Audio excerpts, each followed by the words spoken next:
Hi, my name is Jacob Lebenz, and I direct the Center for Judaic and Holocaust Studies at Youngstown State University. I'm here with Dr. Mustanzer Mir, who runs the Center for Islamic Studies at Youngstown State University. And every semester, we come together to put on a Jewish-Muslim forum, which explores different topics from Jewish and Muslim perspectives, or into which we invite guest speakers, as we've done tonight.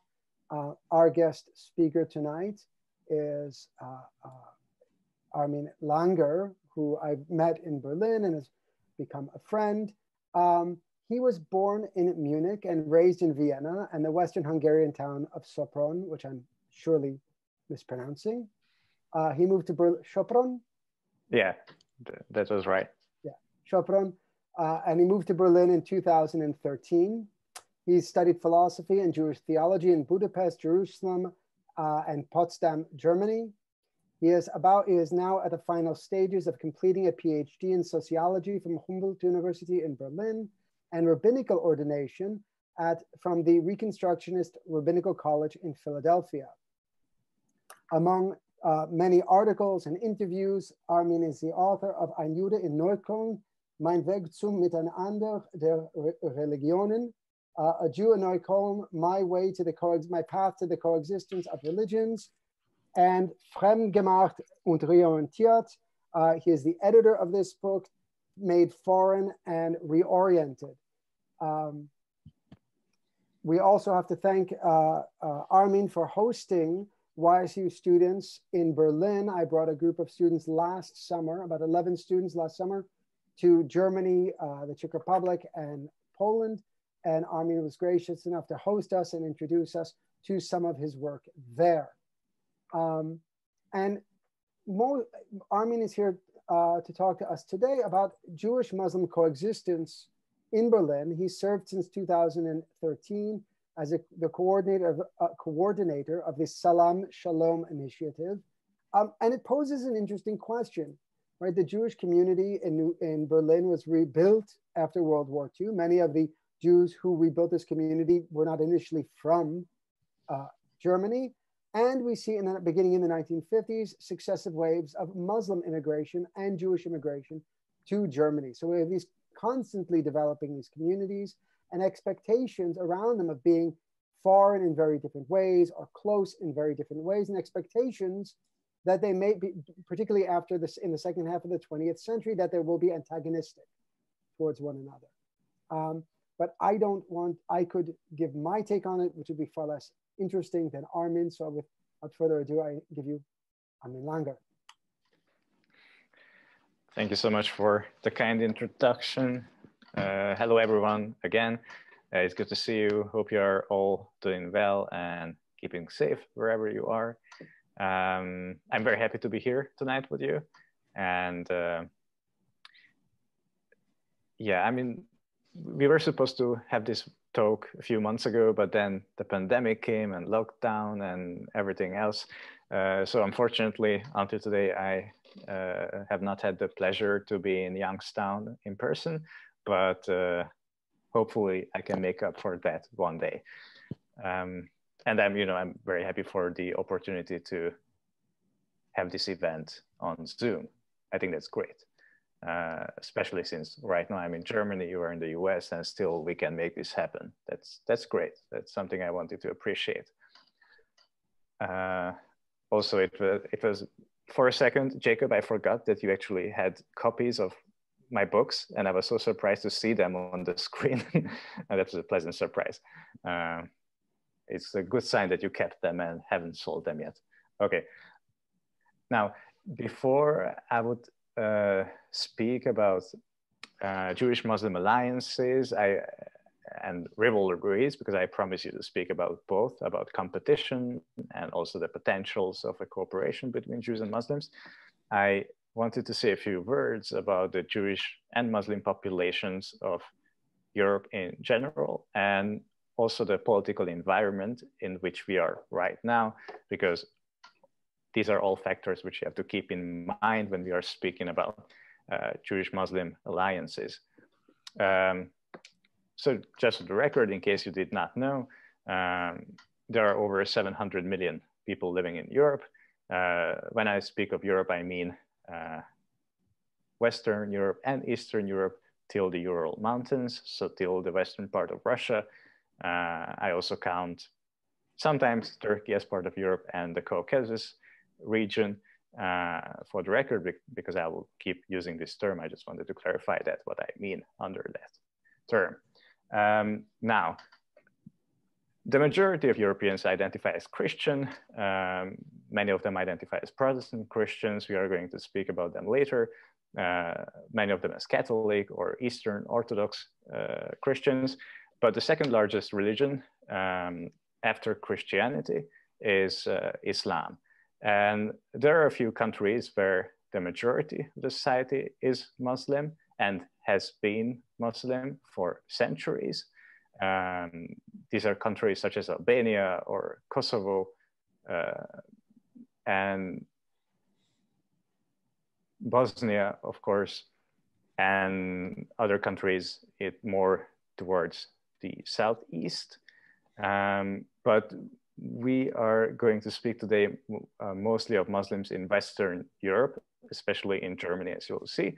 As Jacob mentioned in his introduction, Muslims in Germany in bigger numbers are a fairly new phenomenon.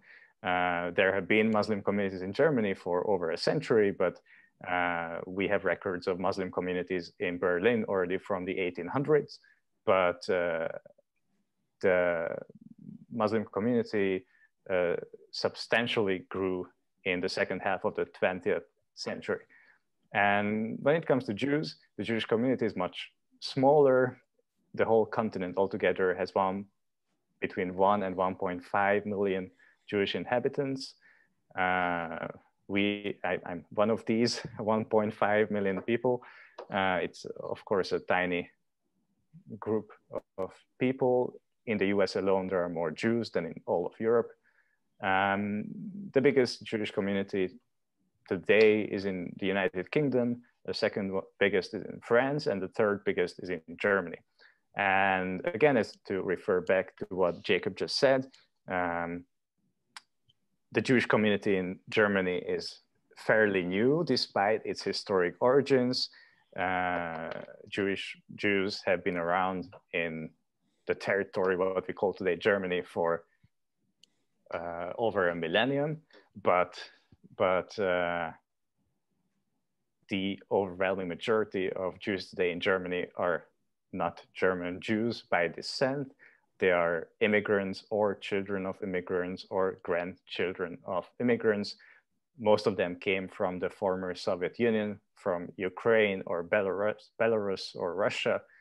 And in the past 5 to 10 years, tens of thousands of Israeli Jews joined this Jewish community as well. So it's a mixed bunch. Both Muslims and Jews in Germany are pretty mixed when it comes to their ethnic background, and that makes the story even more complicated. So that's just a foreword, a few notes on the populations we are talking about. And now I wanted to say a few words about another aspect which we have to keep in mind when we are speaking about Jewish-Muslim alliances, and that's the rise of the far right. I know that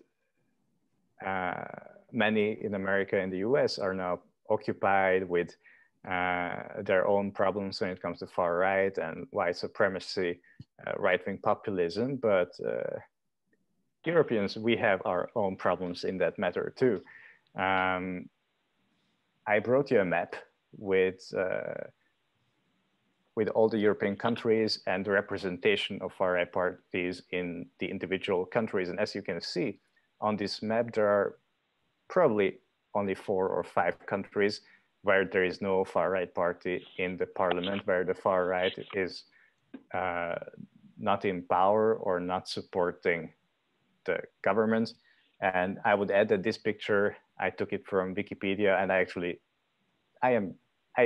I'm pretty sure that some of the countries marked here safe from far right could be marked with a far-right presence as well. Romania, for example, is marked as a safe haven of the far-right, but that's not true. So the situation is probably even worse than depicted on this map.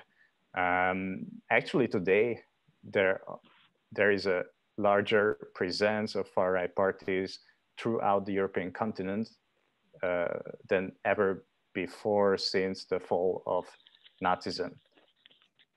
Which doesn't mean that, you know, we are about to have another world war or another Holocaust. That's not what I'm saying, but it is a fact that far-right parties have never been so powerful since the end of Nazism. So that's also something to keep in mind. What's the context in which we are speaking of alliances between religious minorities and ethnic minorities?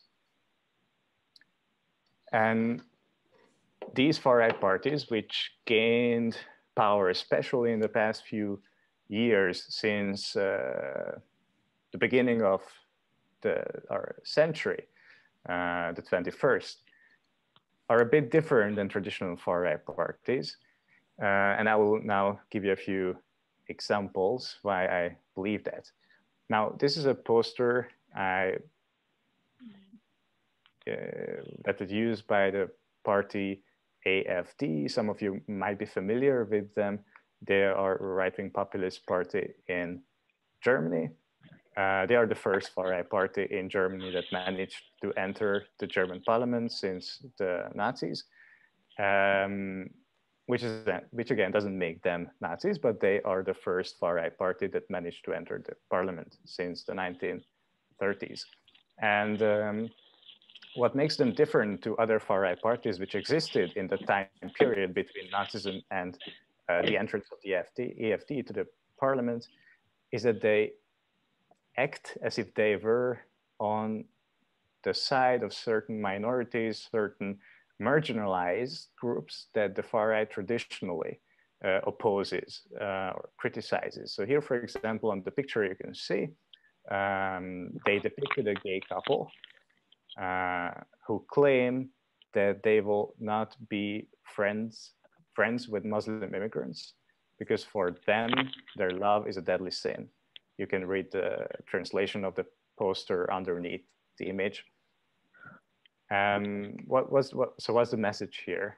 The message here is clearly that the far right is gonna protect this gay couple and many other gay people or queer people from the Muslim immigrants. Because in this narrative, there is a duality between the queer community and immigrants.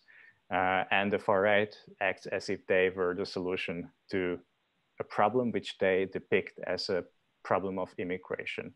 Like, obviously there is homophobia among immigrants and there is homophobia among Muslims. I also want to note that this is of course false to put Muslims and immigrants in the same box, because not all Muslims are immigrants, and even more so, not all immigrants are Muslims. Actually, the majority of immigrants in Germany are Christians, but that's a different story. In this narrative, this all gets mixed up. And anyway, we have a narrative that depicts Muslim immigrants as essentially homophobic. And the far-right party claims to protect the queer community from immigrants. They are instrumentalizing homophobia, which is a problem among immigrants, but of course also among majoritarian white Germans in order to promote their own anti-immigration and also Islamophobic agenda. Now, I also give you another example where new far-right parties act as if they were on the side of marginalized communities or oppressed groups. This is a poster by the Swiss far-right party, which is a part of the government coalition in Switzerland, known the SVP. And this poster says that we want Mary instead of Sharia. In German, it sounds better. In German, it's Maria statt Sharia. And this again sends a clear message that we, the far-right party, are gonna protect our women from... all the way back. from, if I could put a call in, from the alleged oppression of women in Islamic communities.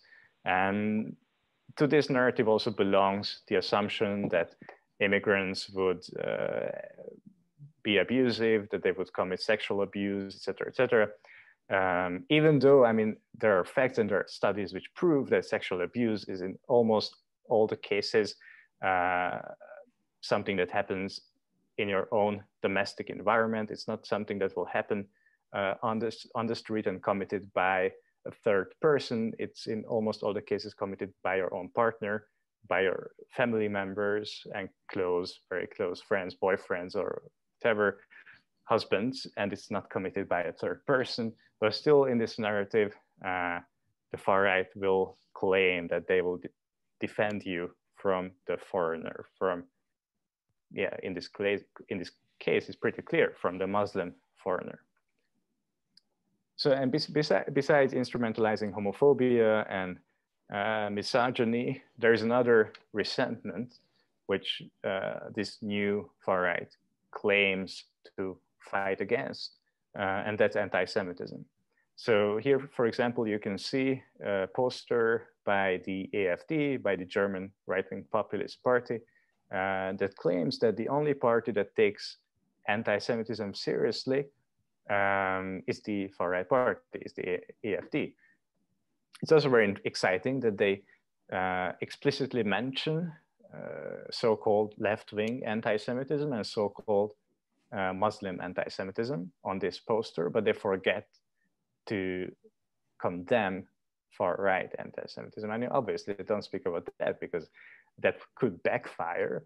But still, I think this is an interesting example for this shift in the narrative of the far right, that suddenly they will instrumentalize all these resentments to present themselves as the saviors of Europe and liberal values.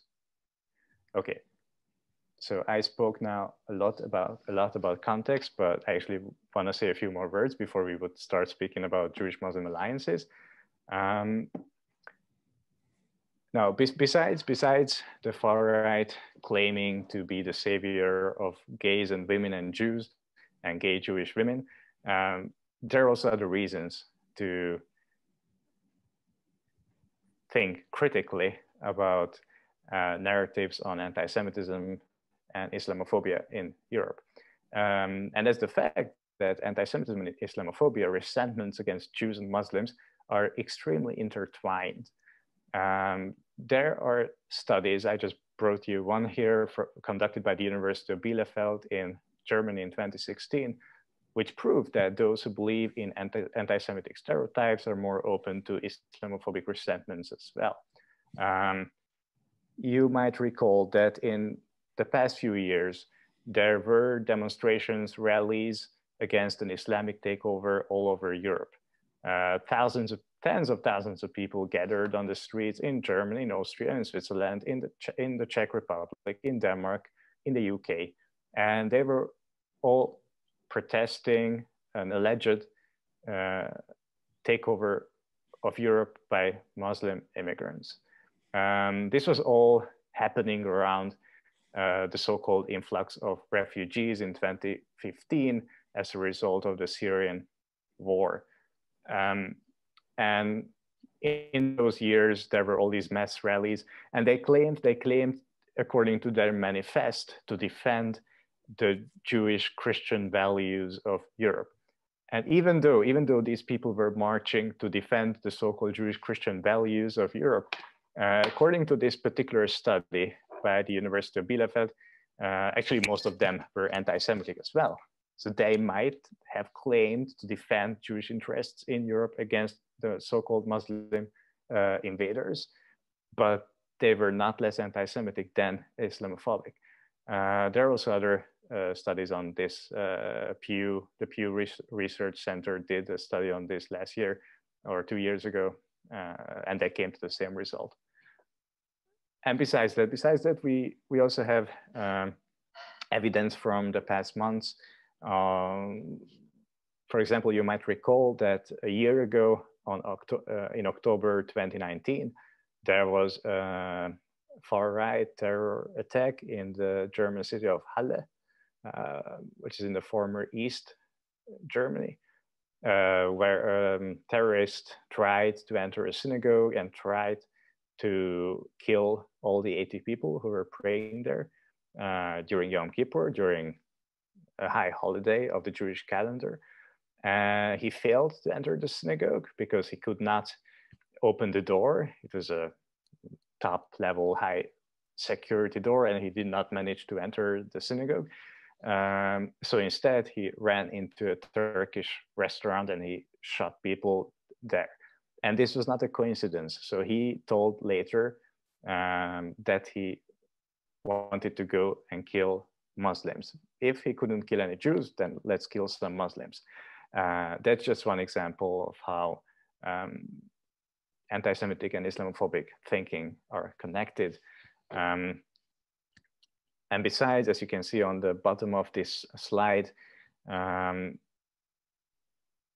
over half of Germans believe that if you are Jewish, you are not German, and over almost 26% of the population believes that if you're Muslim, you are not part of the national collective. And the sad thing is that, I mean, most people who claim that you cannot be Jewish and German at the same time, they probably don't mean it in a bad way. They just cannot combine being member of a religious minority and being part of the German national collective, these two elements together. And I will not even claim that 54% of Germans are anti-Semitic just because they believe that Jews cannot be Germans. But the notion of Germanness is not compatible in this current mainstream narrative with being with a membership in a religious minority, such as the Jewish or the Muslim communities. So these are also some other aspects to consider. Okay, now we know what the context is, what's been going on for the past years. And this was the key motivation why in 2013, friends of mine and I together established a group. The group was called, or is called, Salaam-Schalom Initiative. As you know, Salam stands for peace in Arabic and Shalom for the same in Hebrew. And since 2013, we've been trying to create a counter narrative where we are trying to challenge the depiction of Jews and Muslims as enemies. We are trying to challenge anti-Semitism. We are trying to challenge Islamophobia. We are trying to get accepted as part of the national collective, as regarded as equal discussion partners in the ongoing conversation over belonging and the future of Europe. And I will now show you a video clip because I believe in showing and not telling only. This will also summarize the beginnings of our group. This video clip is from 2014, I believe, and will give you an idea of what made us establish this project. And please let me know if you cannot hear the sound. What makes Berlin a ground to promote peace? Local initiatives have grown in the past year to bring Israelis and Palestinians together from afar. I-24 News correspondent Sahal Peled has more on the German peace initiative. Is there really a recipe for peace? Siska Janssen and her cooking initiative are still trying to figure it out. Siska, a half Dutch, half Indonesian living in Germany, is trying to bring Israelis and Palestinians closer together. Cooking brings people together. Is also eating together, also with other people, inviting other people to learn what the Middle East cooking is all about.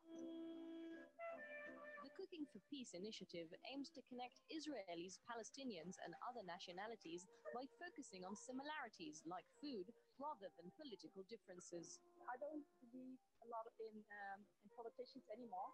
The only people who can make a difference are the normal people like you and me, who are cooking together, who are eating together. Inspired by the despair on both sides, Siska and her volunteers from Turkey and Pakistan to Hungary and Venezuela work together on benefits. All donations go to the parent circle, some 600 bereaved Israeli and Palestinian families who lost loved ones as a result of the Middle East conflict. They're just people from, you know, your neighbors who lost somebody and who just want to have peace in their life. Not only arts and culture thrive in Berlin, but also a mindset of coexistence and dialogue. Here in the neighborhood of Neukölln, which is where a rabbi once proclaimed was a no-go area for Israelis and Jews because of the high population of Muslims, a joint effort was established. At the beginning, we were 4 people of Jewish and Arabic backgrounds, and now we have almost 100 people who work at the group in different ways of all various cultural and religious backgrounds.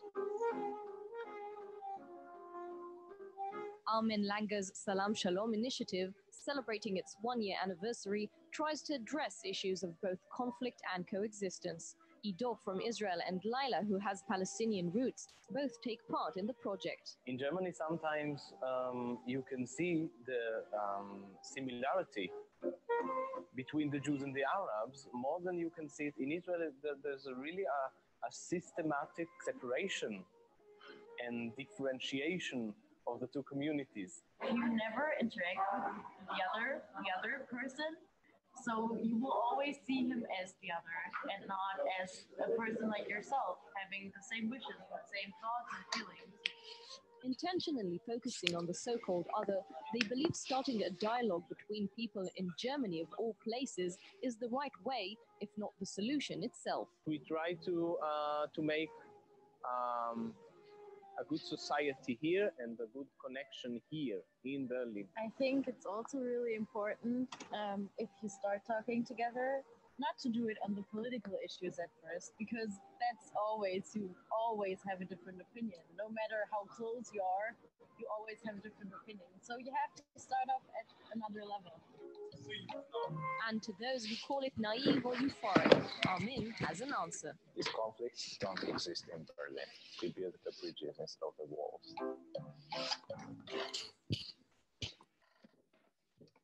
I wonder what will happen if we will all move to Berlin.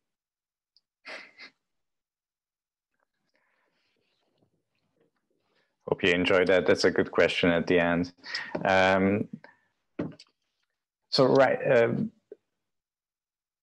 The last drop in the glass, which made us eventually start the discussion, was a national media debate on a neighborhood in Berlin called Neukölln. What? I'm sorry. Neukölln is a district in the center of Berlin, and it's known for its fairly young population. It's the most populated districts or the second most populated district of all of Berlin's district. And you'll find many students and artists, but at the same time, it's also a community which has more immigrants than other districts do. And especially in mainstream newspapers or media channels, it's depicted as an area which might be dangerous for certain populations. And according to that 2012 and 2013 media debate, we all witnessed Neukölln, our district neighborhood, was supposedly dangerous for Jews. And I was living in Neukölln back then. I'm still living here. If I'm not in Philadelphia, that's a bit confusing right now. And I like it here. Many of my other friends who were also Jewish also lived here and felt the same way as I did. And we got together and considered if we want to take part in this media debate on our own neighborhood and its connection to or its call or name as a dangerous place for Jews.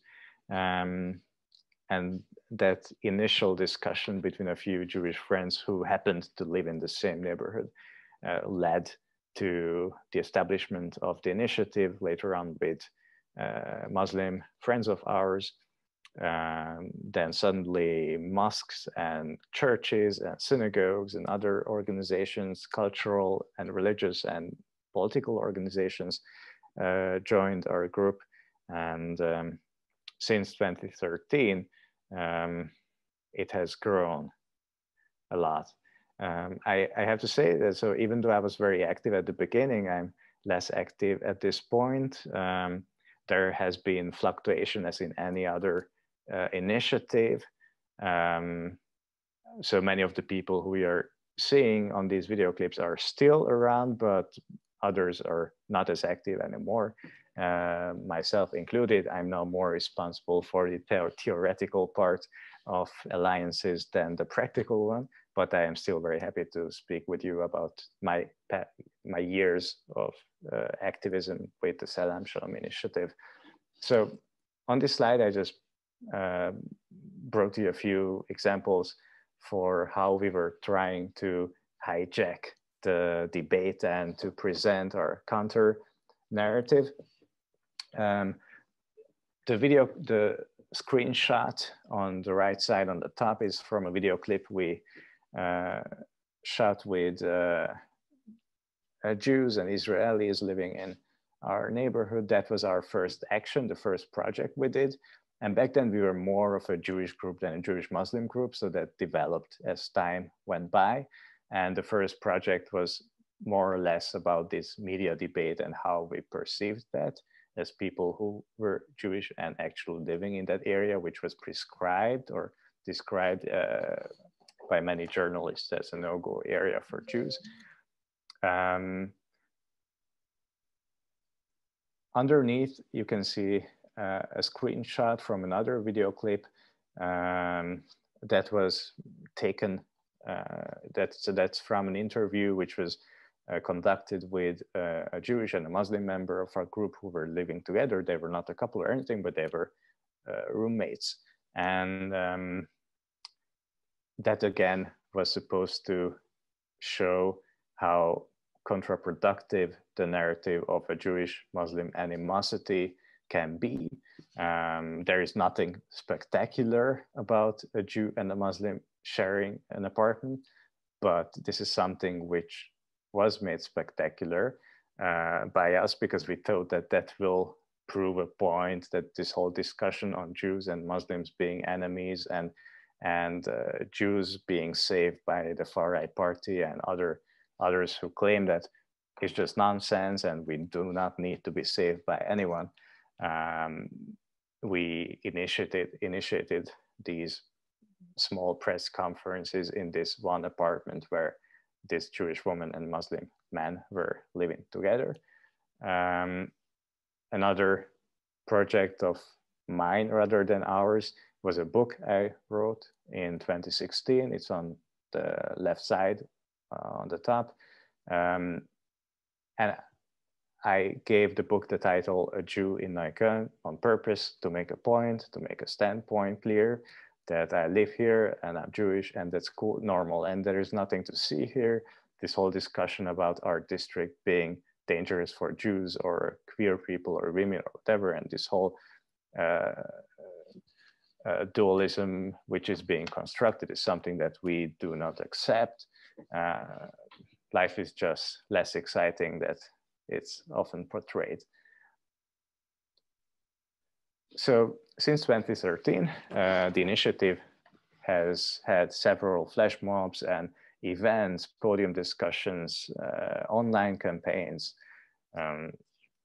We did a lot of media work, and I just wanted to give you a few selected highlights from the past 7 years.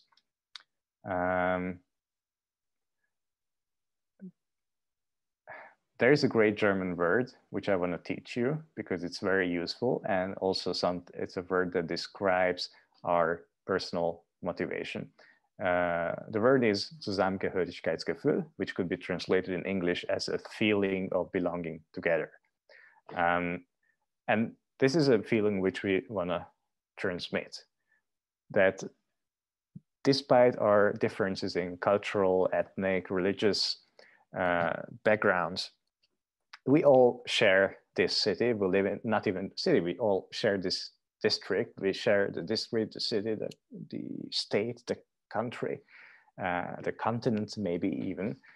We live here together. We face similar challenges. And if we stick together, we might accomplish more than if we don't. And in the first of all, we identify as people living in this neighborhood, and all the other identities, they come after that. So that's not something that should divide us. And I brought you a video clip that was shot during a flash mob we organized in 2014. If you remember, in the summer of 2014, there was a war in Israel and Gaza. And so if you listen to the commentator will say at the beginning of the video clip that this was a flash mob against the war in Israel or Gaza. That's not true. This was not a flash mob for Israel or Gaza or whatever. It was a flash mob for sticking together in Berlin, no matter what's going on in other parts of the world, and no matter what individual members of supporters of our group think and how they position themselves in the Middle East, in the Israel-Palestine conflict. We want to stick together in Berlin and form a coalition in Berlin. And this was also the purpose of this flash mob, which I will show you now. It's just a short clip. Hand in hand for peace in the Middle East, for reconciliation between Arabs and Jews. The demonstration in Berlin was organized by the peace initiative Salaam-Schalom. Trainee Rabbi Armin Langer is one of its founders. Now more than ever, we want to show a different picture. There is an alternative where we are neighbors and get along well together. Their peace-building work is recognized at the Bellevue Palace, home of German President Joachim Gauck. Gauck noticed the group's efforts to bring religions and cultures together, and he invited them to tell him more. Their latest project aims to reach out to new immigrants in Germany. They want to offer support to those suffering discrimination when they arrive, a practical way to fight anti-Semitism and Islamophobia from both directions.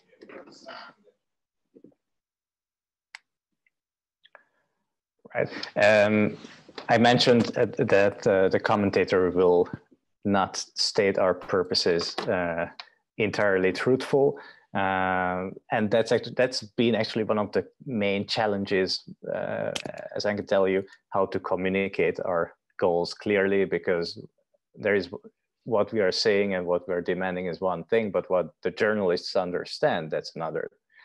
I say that from experience. At one point, we actually started to shoot our own videos because we did not want to rely on what journalists report, realizing that they will very often corrupt what we are saying. Now, before I would stop speaking and we can start engaging in a discussion, I just wanted to address another field where we did a lot, and I would say that this part of our work became especially relevant in the past few years, and that's the issue of religious neutrality. Now, this is something which is not so present in the US. This whole debate is very European, and I would even say that's very Protestant European. There are also other approaches to this, but as you will see soon, this is something more or less unique to Germany. Now, as you might know, or if not, then I will tell you now, the German Enlightenment, like all the main German enlightened philosophers, starting from Immanuel Kant through Friedrich Schleiermacher, Herder, Hegel, all of them were more or less on the same page that a true enlightened religion has to focus on belief, on the interior aspects of religion. If a religion has practices and observances, such as fasting in Judaism, or even fasting in Catholicism, or circumcision, dietary laws, etc., that's not an enlightened religion. That's not something that's compatible with our so-called enlightened values. So that is an idea which has been around in Germany for the past 3-4 centuries, since the late 1700s. And especially in those German states which are dominated by Protestantism. As you might know, 1/3 of Germans are Protestants, 1/3 Catholics, and especially the northern part is Protestant, where Berlin is also located.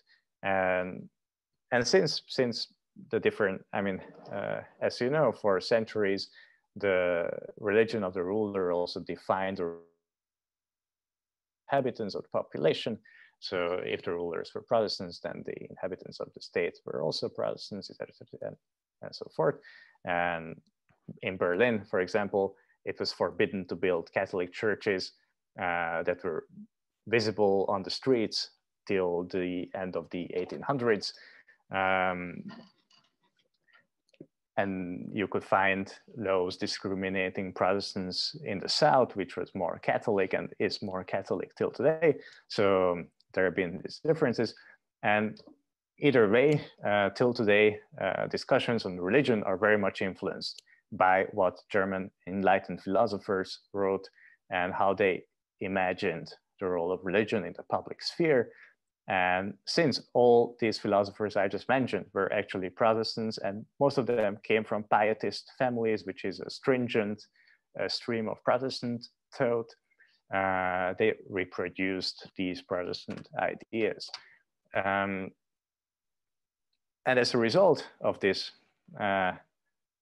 influence, of this historic Protestant influence, there are laws in many German countries, in many German states, which prohibit religious observances in public offices. That means that if you are a Muslim woman and wearing a headscarf, you are not allowed to become a teacher in a public school.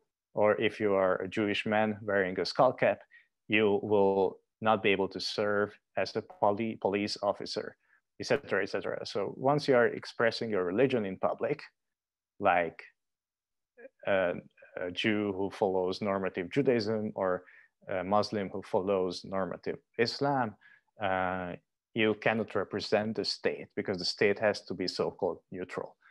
That is, of course, a law which doesn't really harm Protestant Christians who do not express their religious beliefs in public anyway, especially those who follow historic Protestantism. Obviously, Protestantism is also a diverse group of people. I want to acknowledge that, but the majority of Protestants will not express their beliefs, certainly not in Germany. And also as a result of this whole idea of religious neutrality and banning religion or religious expressions or expressions of religious identity from the public space, was manifested in the 2012 discussion on banning circumcision. Germany was close to be the first country on earth to ban the religious circumcision of newborn boys. And it was debated by the parliament, but eventually they did not ban it. Last year, it was the parliament of Iceland which debated banning the circumcision. This year, it was the parliament of Denmark. So this is a discussion which is recurring in Northern Europe, especially in Scandinavia and Germany, banning circumcision of the newborn. And if you ask me, that's also part of this whole Protestant hegemony. And this is also something we addressed in one of our rallies, and I just wanted to show you this short video clip that tells the story of the particular event.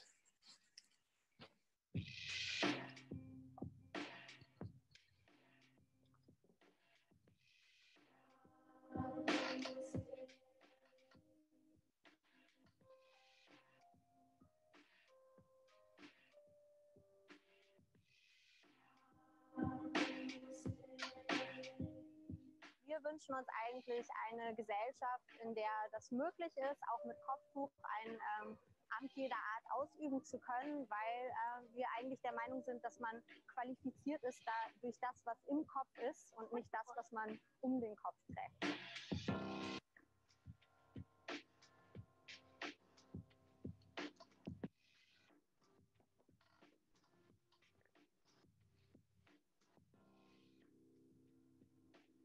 Man hört selten Beschwerden darüber, wenn eine Reinigungskraft ein Kopftuch trägt, aber natürlich eine Lehrerin oder jemand, der im juristischen Bereich tätig ist, da wehrt sich die Gesellschaft sehr dagegen, unterschiedliche religiöse Merkmale unterschiedlicher Religionen zu akzeptieren.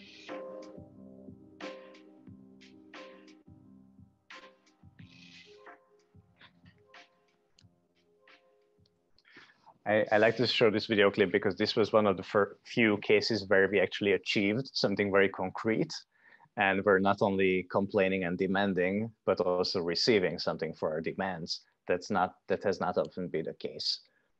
Very often throughout these years, I personally had the feeling that we are in a loop, in an endless loop, and we are again in the same situation and facing the same resentments and the same narratives on an animosity. But this particular case where we made a person or helped a person to fulfill her dreams and become a trainee, that was a success story, one of the few success stories. No, I mean, no, I'm being sarcastic, or I don't know. It's just everything. Too much is going on right now. But anyway, this was clearly a success story, so I like to show that video clip. And before I would close, I just wanted to mention that even though this group started in Berlin and discussing a very particular Berlin discussion in the past years, other chapters were established outside of Berlin.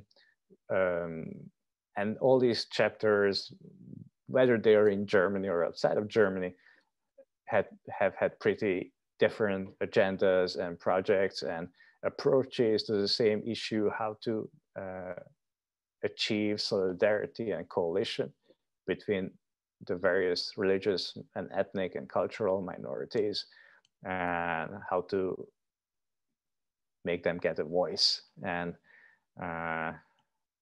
be present in all these debates on the future of Europe.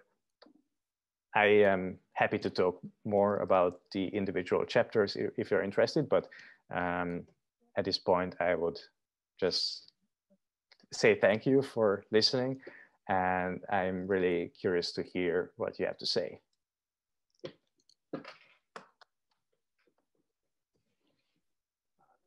Thank you, Armin, as well. Maybe if you wouldn't mind ending the sharing so we can see each other's. Yeah, of course. And I will unmute everybody. Feel free, please, to mute yourself, or unmute yourself if you'd like to ask a question. And if you have a problem unmuting, I also have the chat open. You can send me a message through chat.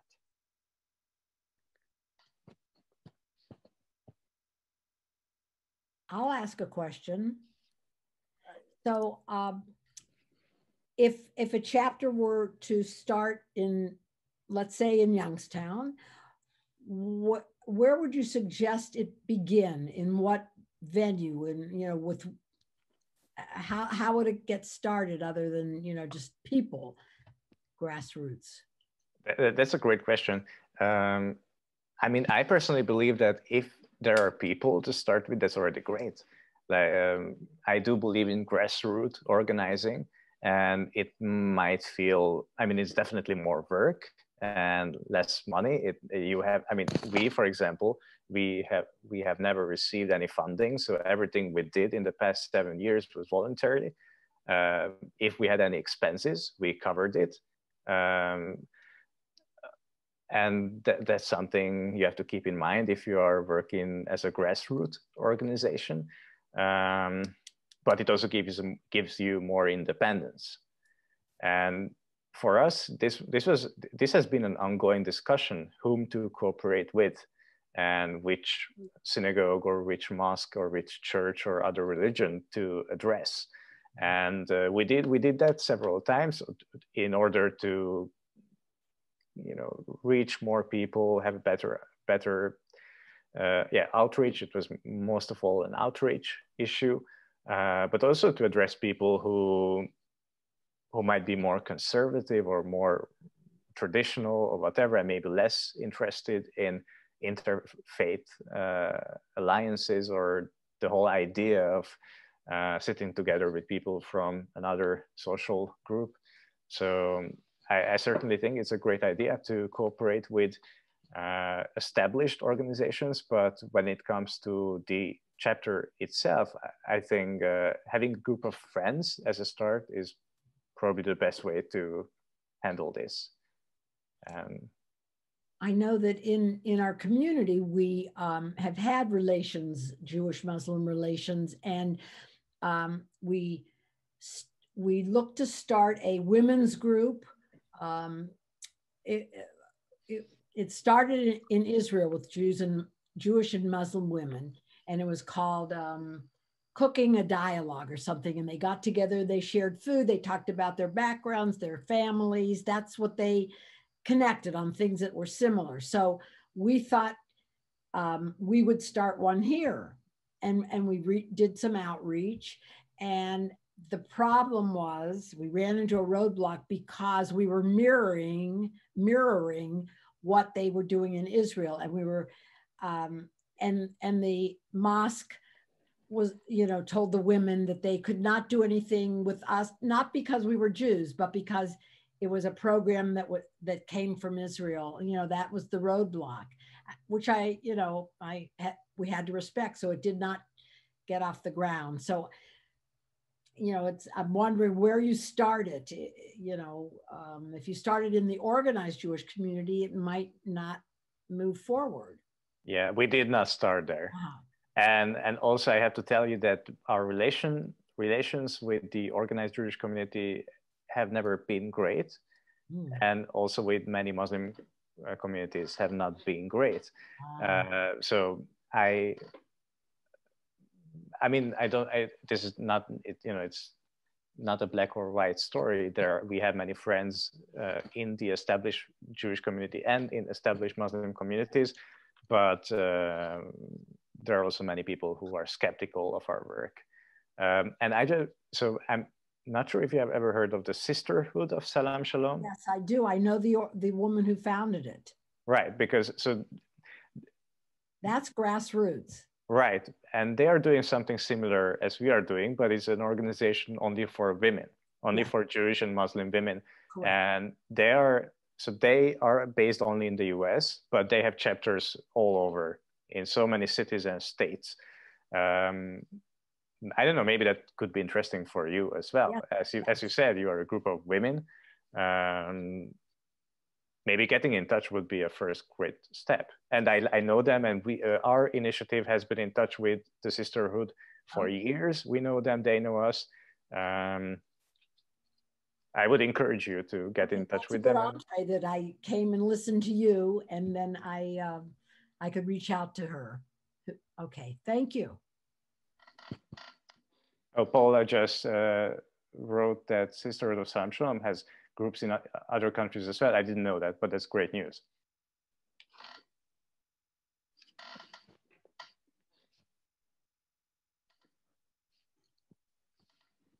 I'm wondering about, well, I have a few questions. What's the pressing issue in Berlin right now? I mean, things are changing so fast. Perhaps, Ed, do not share your screen with us.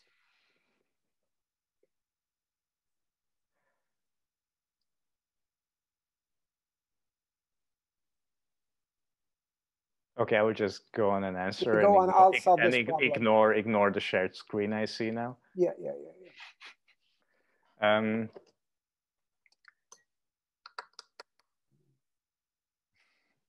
Yeah, what are the pressing issues? Yeah,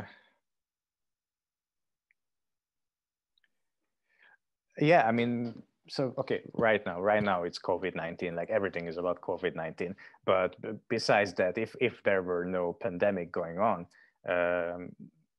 certainly, I would say that there is today more awareness to racism than has been before, and that's a chance that many of us can use. I'm not entirely optimistic, because this awareness of racism is very often focusing on racism in other countries and not on racism in Germany.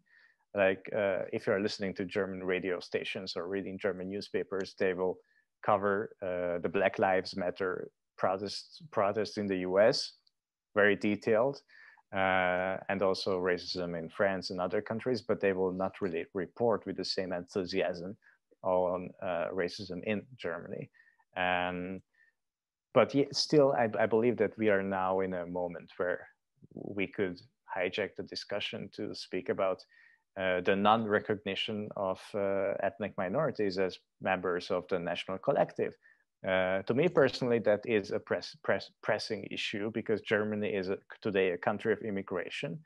1/4 of the people living in Germany are immigrants. 26% of that's more than a quarter are immigrants or children of immigrants under the age of kids. When it comes to kids, 40% of them are immigrants or children or grandchildren of immigrants. So clearly the future of Germany is that of a country of immigration. And this is a pressing issue, because Germany has to deal with this new reality that there is no homogenic German ethnicity anymore. I mean, even historically speaking, there has never been a homogenic German ethnicity, and immigration has belonged to the territory, what we call today Germany, for centuries. So immigration is not new, but immigration, the number of immigrants is just bigger today than before, and Germany has to redefine itself in a more inclusive way that gives space to life forms which are less traditional in a German sense. Thank you. Yeah. If I may ask a question. Yeah, I think it was an act of courage on your part to start such a positive initiative. And I'm glad to hear that you made some achievements also along the way. And I hope you make more achievements.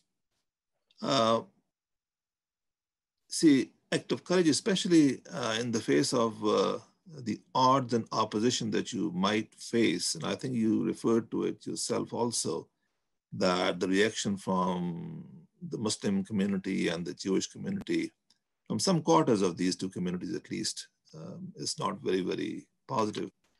So I'd like to know, first of all, how do you deal with such opposition, explicit or implicit? And what's your modus operandi in regard to it? How do you confront or deal with these people? And what's your opposition based on when you talk to them or listen to them? What do they say, and how do you respond? So thank you for the question. It's a very important and practical one. So very often the opposition is linked to Israel and Palestine. Now, we as a group, we actually don't have a policy on that, because we have policies only on affairs of Berlin and affairs of Germany. That means that we have members who are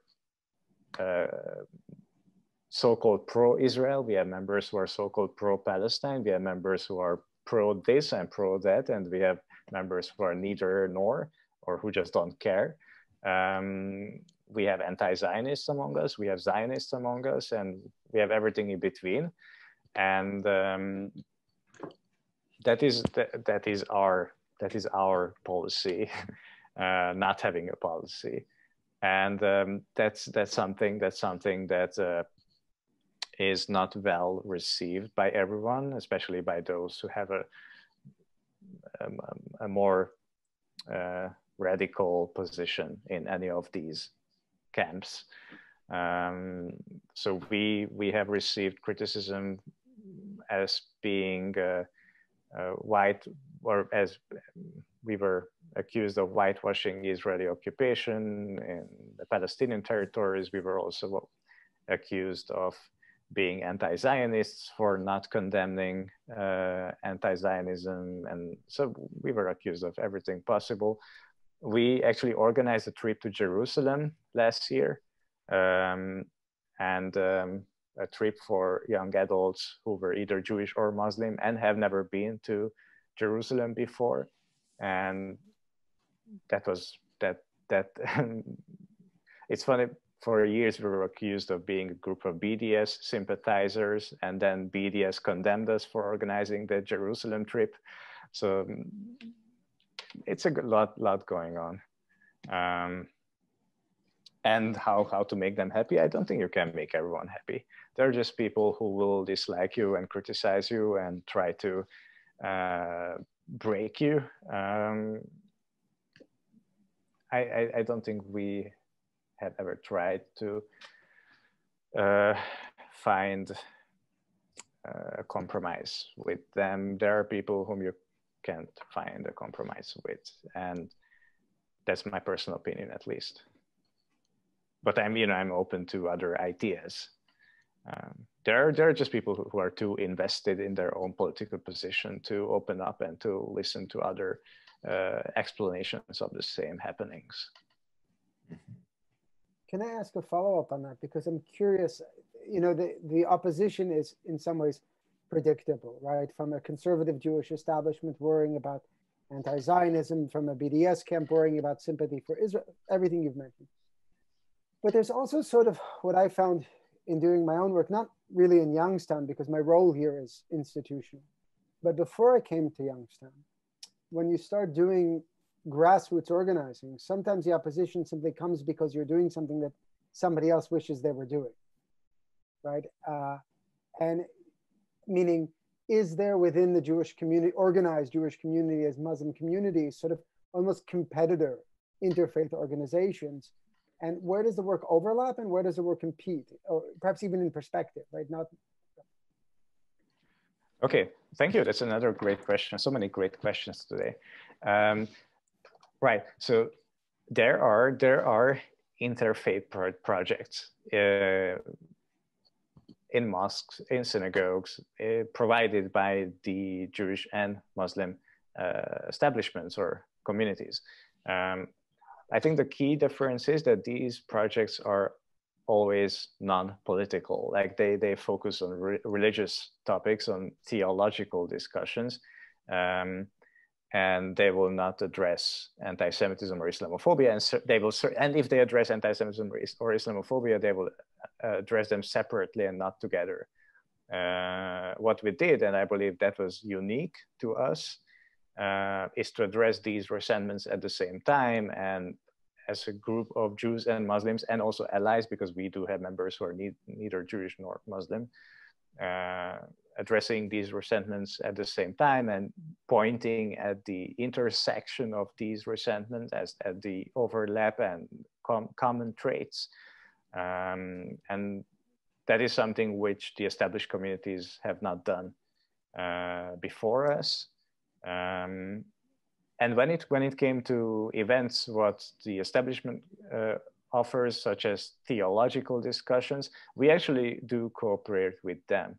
So we were running a series on the depiction of Muslims in Jewish sources and depiction of Jews in Islamic sources, led by Jewish and Islamic theologians. And those events were always held in mosques or synagogues. And for these occasions, we were cooperating with established communities. Yeah, but for discussions which were more political, we usually cooperated with non-religious organizations, such as there's a cultural center in the district where we live, and we often went to that building and used their rooms and organized events there. Yeah, since we were just a grassroots group without any budget, they gave us the rooms for free to use, and they were really nice. I know that there are students. Mohammed wrote into the chat, and students can feel free to speak up in their own voices if they want, but I'll read this. Do you think that this type of organization will affect the relationships between Muslims and Jews in Jerusalem to stop the war which started in 1948? I mean, the war which started since around 72 years ago. Could these type of organizations help stop the war, the conflict there? Yeah. So that's actually something which a question which I've heard before many times, and especially from Israelis or Palestinians. And I don't think the situation can be compared. I wouldn't do a project like this in Israel, or no, I wouldn't do it because it's completely different to be Jewish in Europe and to be Jewish in Israel. If you're Jewish in Israel, you're part of the majority. You're part of the group which oppresses another group. If you're Jewish in Europe, you're a minority and you are oppressed. That is not the same. And Muslims in Europe are obviously also a minority and also oppressed. So it's just not the same status what I as a Jew have in Israel and I as a Jew have in Europe. And as Paula writes, there are of course many projects in Israel which are working towards a coexistence of between Jews and Palestinians. But I think that's something we should not forget, that being Jewish in Europe and also being Jewish in the US is something completely different than being Jewish in Israel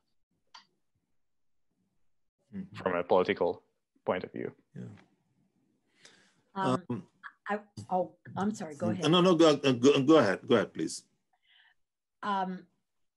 You spoke about initiatives in Israel. There are many initiatives in Israel, and instead of coexistence, they like to refer to it as shared society. That, you know, no matter if you're the majority or the minority, you should be able to share the society in which you live. And the one organization I know very well is Hand in Hand Schools. It's the Arab Jewish schools, and these children learn in both Hebrew and Arabic. They have a Hebrew teacher and an Arab teacher in each classroom. I mean, it is just a remarkable effort to bring the people together, and not only the children, but the children's families and the neighborhood. And so I know it can work even in Israel, even though the Jews are the majority. It can work. Yeah, no, don't get me wrong. I'm all for projects like this. It just has different connotations. I understand. Yeah. And you just mentioned Hand in Hand. I haven't said this yet, but I actually work in a Jewish congregation outside of Philadelphia, and we are having an event with Hand in Hand in a few weeks. It's an online event, so if any of you want to join the event, please email me and I can send you the Zoom link.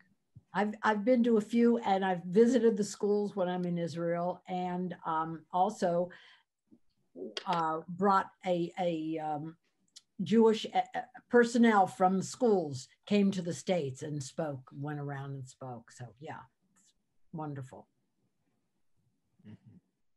Can I ask something? Please do it. I'm not sure. Maybe I missed it because I had to send the fax. Has anyone asked about, I mean, it might not be directly related, but the latest normalization agreements, just wanted to hear what your thoughts on them, if you haven't mentioned it already. No, thanks for asking. I haven't spoken about that yet. I mean, you know, I love peace agreements. That's a great thing.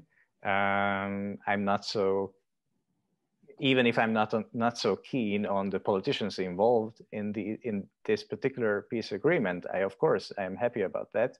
At the same time, I also think that this is really not about peace, but more about competition with Iran and competition with Qatar, and that that is something which makes me less enthusiastic about this whole process of normalization. But at the same time, I'm happy for it, and I have many friends in Israel who are really happy to that this is going on and that they lived to see this day. But at the same time, just for the record, this is not about peace. This is about business and war, especially war or a potential war, and even more business with war. Thank you. At least that's my point of view. Yeah. By definition, Christians are not part of this project. But you mentioned the word allies, which you did not define. When you say Muslims and Christians and allies, who are these allies? Christians, of course, even though they're not part of this initiative, they can't be indifferent to this project. So I'd like to know what their reaction or response to it is. And what do you mean by the word allies? Do you mean Christians? If they are not Jews, if they're not Muslims, then likely in the larger German or European context, they are probably Christians. That was a very good guess. So most of them are Christians or come from Christian families. Yeah.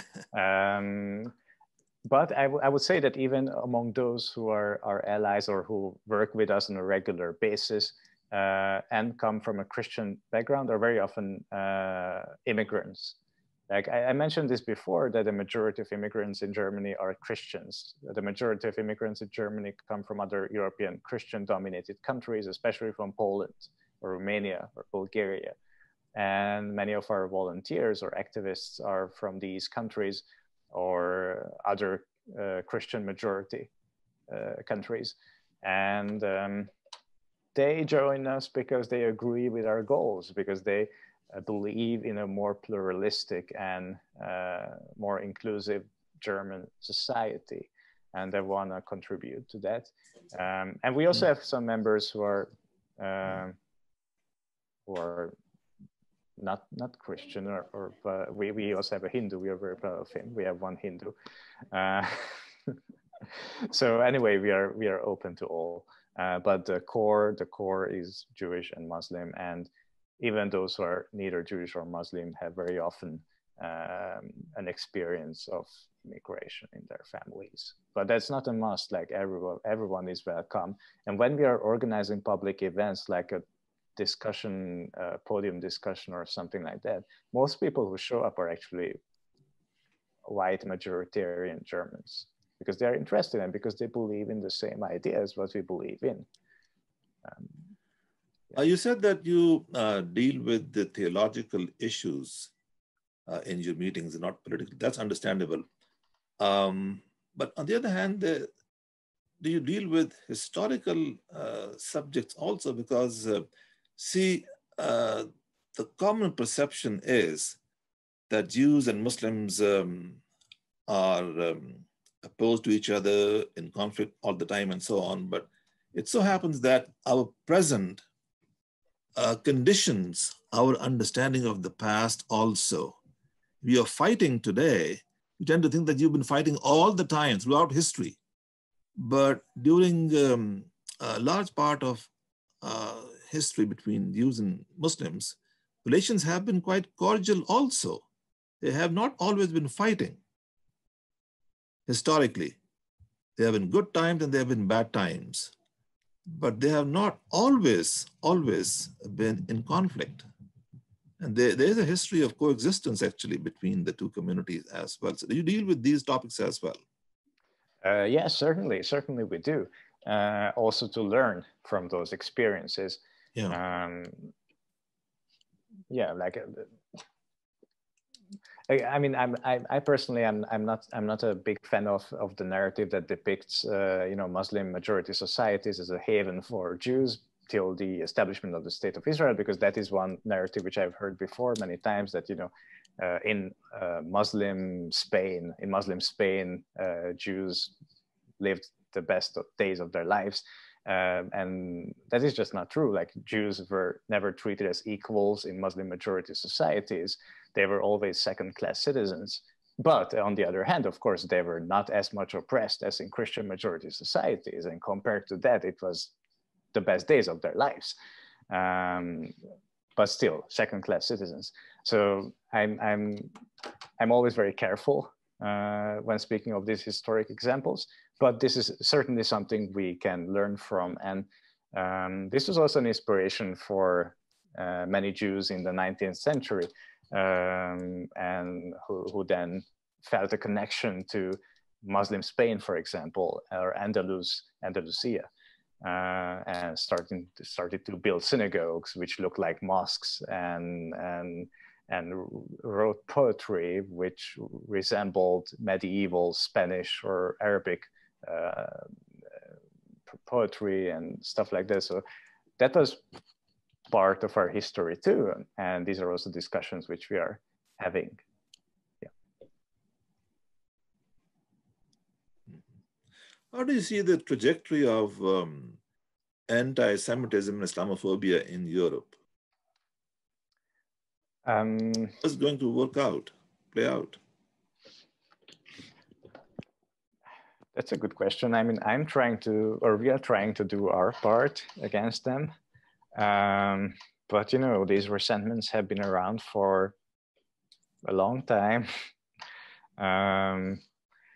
And I personally don't think they will ever disappear. I think they are part of the definition of Europe. I would go that far to say that Europe is basically based on a negation of Judaism, and later on a negation of Islam. So this is really a difficult task to erase that from the continent's cultural DNA. But what we can do and what we can achieve is to raise awareness to these resentments and to these ideologies. And that's already half a success. So also something we've been doing for years, and I haven't mentioned yet, is workshops in schools. So we are actually going and meeting up with school classes on a regular basis and discuss anti-Semitism and Islamophobia together with the children. We believe that when it comes to raising awareness to these resentments, you have to start very early, and the earlier the better. And children are just more open and flexible with their notions and concepts of the world than adults are. So we invest in them and do these workshops. Mm-hmm. Can I ask a personal question? You can, of course. Not too personal, but you can even do that if you want to. Does your Reconstructionist background and orientation, did that play a part in your creation of this initiative and project?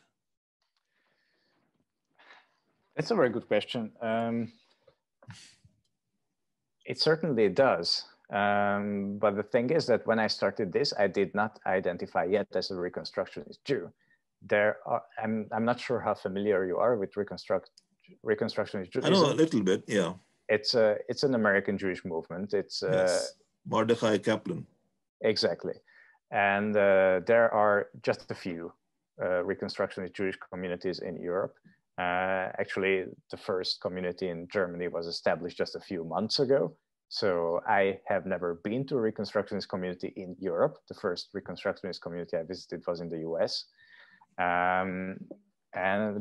But I have always been a huge fan of Mordechai Kaplan, who was this Lithuanian-born American rabbi who wrote a lot on Judaism as a civilization and the role of Jews in modern society, and how to combine your Jewish values with the values of the secular American society. And that was always an inspiration for me personally. And I Judaism as civilization. Exactly. And he also wrote the book, The Future of the American Jew, which is also, in my opinion, a great book, one of the best books on American Jewry, and generally speaking on being a Jew in the modern world. So as far as I know, Kaplan did not do much on the field of Jewish-Muslim relations, but please, if I'm wrong, someone correct me. But he was certainly invested in Jewish, non-Jewish relations and on working towards coexistence and a more just and socially aware and responsible society. And that's also something that influences me personally, and that eventually led me to study at the Reconstructionist Rabbinical College in Philadelphia. I moved to the US just to study there, to study in the institution, which was established by the students of Kaplan, of Rabbi Kaplan. Can I rephrase my question? Yes, you can. Now that you answered the first one, I'm sorry.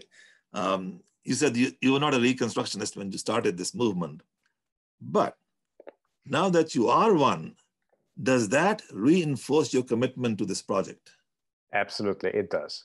Yes, and I'm very happy to know that many of my colleagues or fellow students and teachers are also involved in activism and in Jewish-Muslim interfaith alliances. So I'm not the only one who is invested in this at the college. Okay. I'm not sure if some of you might know Rabbi Nancy Kramer. She's been very active in the field of Jewish-Muslim activism and also scholarship. And she's also an active member of the Sisterhood of Salaam-Schalom I just mentioned earlier in the Philadelphia chapter. I find it so interesting that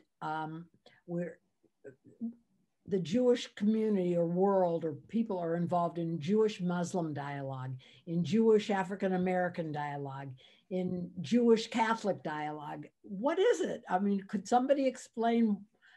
You know, I've never heard of Catholic African-American dialogues, or so what is it?